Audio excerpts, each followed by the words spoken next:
Hello, welcome to Yellow Door Urban Homestead. I am Asia and I'm an urban gardener growing in a small space in my backyard. So remember I kept telling you all that I thought that I was behind on starting my seeds for fall? As it turns out, I am only behind on my early Jersey Wakefield cabbage. Ooh. So apparently, because I sat down and I planned out my fall garden probably maybe 2 weeks ago or so, maybe 3 weeks ago, not really sure. And so I planned it out and I did it on my laptop, which I normally do writing, like I write things down, but this time for whatever reason I did it on my laptop. And I am actually not behind on starting my seeds, except for my early Jersey Wakefield. So the way that I figured out when I was supposed to start my seeds is I went online and I looked for my last frost date in my area. In my area, my last frost date is November the 1st. And so from there, I counted 6 weeks, 8 weeks, 12 weeks from the day that I wanted to plant out my seeds. And so I want to plant my seeds out September the 6th, but also I have not seen a mouse in 2 days. The traps are not tripped. They have not been tripped. The peanut butter is not missing. And so I would fare to say, and I don't want to speak too soon, that I may have gotten rid of the mice. Maybe. Let's just cross our fingers. Also, thank you to everyone who gave the idea for me to get a cat. I don't like cats. If I'm being honest, I'm probably scared of cats. So that is totally not an option for me. But I do appreciate it, and I am all about like giving animals homes, but I don't feel like it makes sense for me to give an animal a home that I'm not gonna like love and take to, because I'm scared of cats. Anywho, so I started my Brussels sprouts a few weeks ago, and so they look horrible. And when I say they look horrible, like they're growing, but they should definitely be a little more greener than they are. So today, I'm gonna pop them up. I'm gonna give them a diluted dose of fish emulsions, and I'm gonna start taking better care of them. But also, I want to show you what I'm going to start for fall, and I'm not gonna start these seeds today. The only thing I'm gonna start today is the early Jersey Wakefield. I am really trying to learn not to start my seeds too early, and I think I did a really good job for the spring summer garden with not starting my seeds too early, because I start not taking care of them. Hence these Brussels sprouts. So early Jersey Wakefield, that's what I'm gonna start today because it should have been started July the 12th. These are like the cone looking cabbages, and I've never successfully harvested one. I try to grow them every year, but I've never successfully harvested one. The other cabbage I'm gonna grow is a flat Dutch. I got this from my local feed and seed store in 2020 when I first started gardening, but there was 75 cents a pack, and I got a lot of seeds. I have like so many seeds left. I am also gonna start today the salad bowl mix. It is a lettuce, and so I have some shaded spots up under the trellises, and so I'm going to go ahead and start this today too, so that I can start getting lettuce. We grew black seeded Simpson last year. Grew very nicely, but we did not like the taste. My mother ate most of that. I'm gonna try cauliflower again. I have successfully grown cauliflower once and the head was like this big, so I guess we can't actually call that a success. This is a hybrid white cauliflower. It's a Bishop F1 from Johnny's Select Seeds. So I'm gonna try that again this year. I'm growing a whole lot of broccoli. So broccoli is my fall garden beans. I love broccoli. So I'm gonna do a Wortham 29. I got this from a seed swap. I'm gonna do a green Goliath. This is a 55-day. So I really should be harvesting this sometime in fall. I'm gonna do a hybrid broccoli. It is a Green Magic F1, also from Johnny's Seeds. It is a 57-day. And then I'm gonna do a tender sweet. This is a cabbage. I knew I had more cabbage. So anyway, this is a hybrid fresh market green cabbage. It's called Tender Sweet. It's also a F1 hybrid. And so I may start that today too. Well, no, I probably won't, because the early Jersey Wakefield is 90 to 110 days. All of this kind of information normally can be found on the back of your seed packet, but if it is not, if you Google the variety, chances are you'll find out the maturity days. So no, I won't be. This is a 71 day.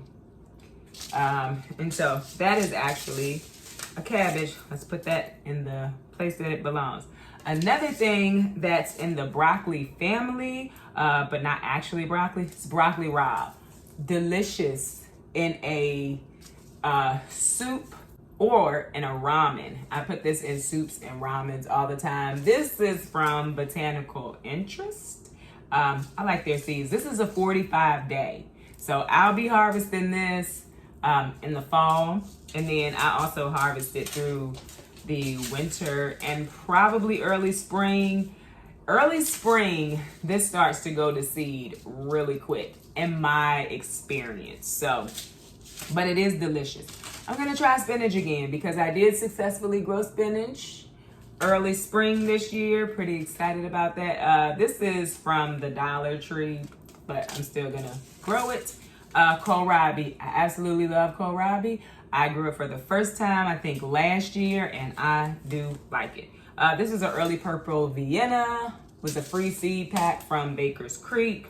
A Delicacia white, that's from Seeds Now, and a Vienna, a white Vienna, and that's also from Seeds Now.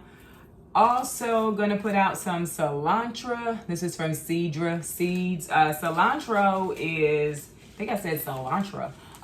It's gonna be cilantro. Cilantro is a cool season herb. It will bolt really fast in the summer time.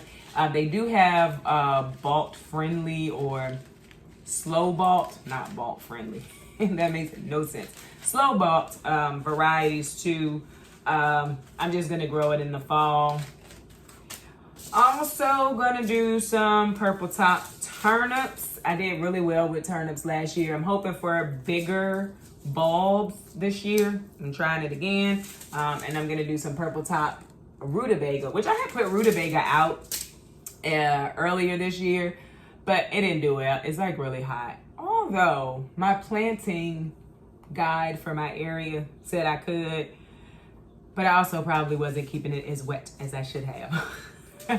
These are some carrots that I got in 2020 from the local feed and seed store. Gonna throw those out again. I'm thinking I'm gonna try to grow carrots in a bag this year, just because I feel like the soil in my garden beds, like in the raised beds, it dries out really quick. I don't feel like, I know that part, that it dries out really quick, which hampers the efforts of the carrots. Because you know, carrots need soil that they can move down in because it's a deep root vegetable. So I'm probably gonna try growing those in bags this year. And then I have the Texas early Grano onion that I had done early spring this year. I'm gonna try overwintering them. So we will see how that goes. It is a short day onion. And so I felt like that in fall, because the days do get shorter, this might work. So I'm probably gonna start these today too. So today I'm gonna pot up these Brussels sprouts, and I'm gonna sow my onions, my cabbage, and my lettuce. Oh, completely forgot about my green leafy vegetables. So I have Bates kale. I have a dwarf blue curled kale. Lacianado dinosaur kale, which we already know. I started that and put it out in the garden already, but you can never have enough kale regardless of what kind. More Swiss chard. So the ones that are out in the garden, they look horrible. I am leaving them, but I'm gonna start some more. These are Cabbage Collards. These are the first collards I ever grew. My first year growing collards was so successful. Crazy part is I didn't even try them because I was like, I don't like them. I initially started growing collards for my family. And so that whole really good growing experience, I didn't even taste them. But I don't know what made me taste them. And then I was like, oh, well, I don't have no collards. I'm eating them. All right, I'm sorry. Morris Heading collards. I think Morris Heading collards are North Carolina collards, but I'm not sure. They're called Cabbage Collards. That's the nickname that's on the back of this. I like them. They were not as thick as other collards, but they were good. And then Georgia Southern, which I think is like what everybody knows collards to be, is the Georgia Southern. So I will start all of that stuff next week. On the 26th. Let me rephrase that. I should be starting that next week on the 26th. All right, so really quickly, I'm gonna show you how I up pot my fall vegetables. I kind of do them all the same except for lettuce. I put it in like a flat container all in one, and then once it starts popping up, I prick it out and put it into its own sale. If I have plants that came up leggy, I'll do that even if they are already in a sale tray, because you can plant them deeper, which will make the plant stronger because most of the root will be under the soil, and so it'll be a little bit stronger. And so, yeah, that's what I do if they come up leggy. So I have my little container, so much bigger than the container that it is in, and I'll, be able to give it some space. This soil is moist. I've already put some water in it and let it sit. Could probably be a little more moist, but I'll just bottom water once I put the plant in here. Yeah, it could definitely be a little more moist. So I just make a hole in the middle of the container, and then I'll go back and fill it in. The soil that I'm using is an organic Miracle Grow. That's what I was able to find. Actually, I've had it for a while. All right, and so pulled my one plug out, and you can see it was pretty close to time to go ahead and pot this up, and it's rather dry. It was downstairs under the light, so that's why I put the pretty big hole in there, so I can just slide the plant down in it. And you can plant Brussels sprout a little bit deeper. So you see where the root is getting like skinny? You can plant that deeper. So that's all I'm gonna do to plant up these Brussels sprouts, pot up these Brussels sprouts. All right, so I just have my little tin pan. It's making a lot of noise. I'm gonna sit my Brussels sprouts in. I probably could have got a smaller pan. I'm gonna water them in, and then I'm going to fertilize them with fish emulsions. But first, I want to get my soil moist.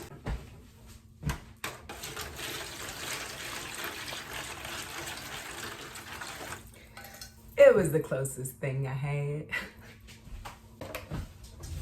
Okay, so this is a old fruit container. I got fruit from something, and that's how I'm gonna start my lettuce, because lettuce seeds are so small. This is how I start my lettuce. I just fill this container, and I've reused this a couple of times. I just fill the container with some soil, and I personally just sprinkle the seeds across the top. Once they germinate, that's when I'll pull them out and give them their own sale trays. I do the same thing with my onions, so I'm not gonna bore you with that. Wow. I just thought to myself after I did that, did you just do that? But that, so like, I am recording, but I'm still like myself. I don't know. I'm gonna leave that in. And I'm gonna tell you all that I'm gonna leave that in. Because after I did it, I was like, did you just do that? But I did, and it's fine. So that's how I start my lettuce seeds.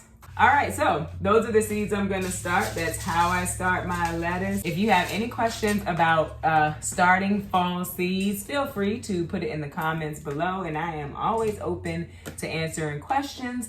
Fall gardening, in my opinion, is so much easier than summer garden.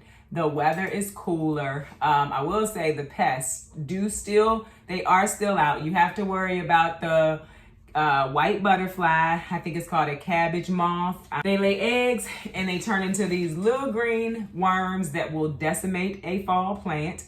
You also have to worry about like army worms. They are black and brown, I believe, and then they may come in other colors. They will decimate a fall plant too. So you don't completely get out of the pest portion of gardening, but at least the weather is cooler while you fight them. So I figured I'd come back and give some basic tips on starting seeds on your own. So getting germination. And so they're very basic tips. Make sure your soil stays moist. The way that your seeds germinate is moisture. It doesn't matter if it has any light unless it is a seed that specifically says light age germination, and you should find that on your seed packet in most cases.